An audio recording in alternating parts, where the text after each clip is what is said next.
Magandang gabi guys. Sa araw po pala na ito ay magluluto tayo ng pasit canton.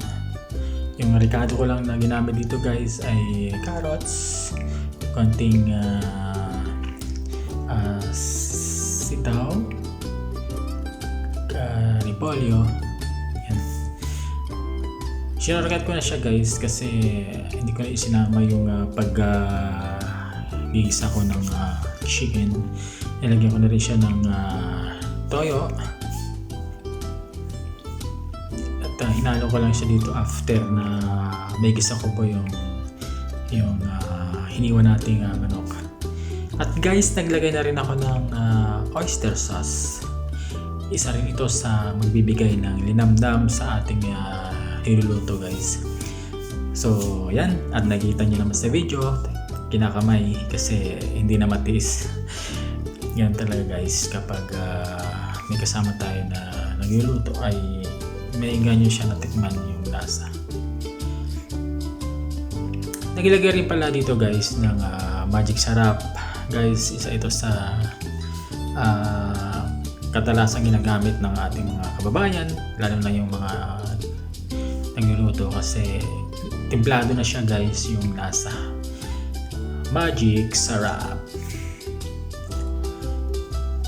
At medyo nasot ko na rin yung gulay. Naglagay na rin dito guys ng konting tubig.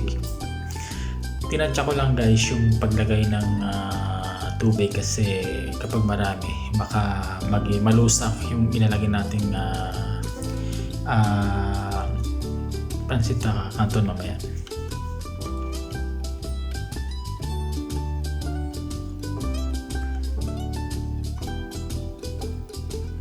Dinagdagan ko pala guys ng tubig kasi medyo malasa yung nilagay kong toyo. Yan, nagdagdag na naman po ako ng patis para yung sa lasa niya ay mag-match. Guys, ito pala ay house ng aking friends, si Kuya, na kung saan ito yung isa sa talagang kaibigan namin dito sa Lebanon na talagang mulat sa pool mabait at laging nandyan kapag may time na dati wala po. So yan, at pinalagay ko na rin kay Kuya yung pasit canton at unti-unti po natin siyang ihaloin ng ganyan hanggang sa lumambot. Akala nyo guys konti lang ito kasi syempre hindi pa siya ganong luto. Mamaya dadami siya guys, aalsa kapag nasisip na ng canton yung timplado nating sabaw. Dahan-dahan ko lang rin po itong inahalo at para pantay po yung pagkakaluto niya.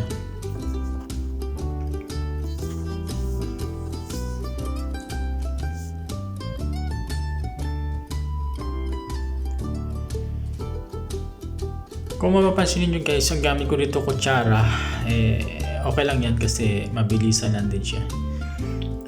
Yan, hinahalo ko lang po siya ng ganyan. Ito pala guys ay pancit canton. So ang recipe lang nito guys, isang carrots, 8 lubi. Kung alam nyo guys yung lubi dito sa amin, yung lubi ay sa atin sitaw, pero yung lubi dito ay lapad siya na parang sitaw, hiniwa ko lang siya.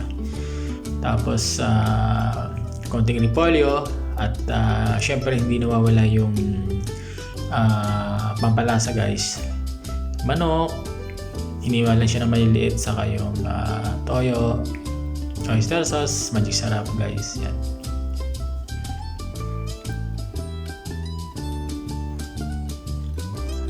Tatakpan ko siya muna guys para mabilis siyang maluto at makulog. Kasi isa ito para mabilis siya at maya guys din yun, malambot na yan.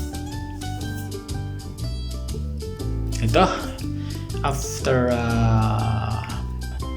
10 minutes. Ito na siya guys. Inabsorb na ng kanton yung sabaw at hininaan ko lang yung apoy kasi baka malusak.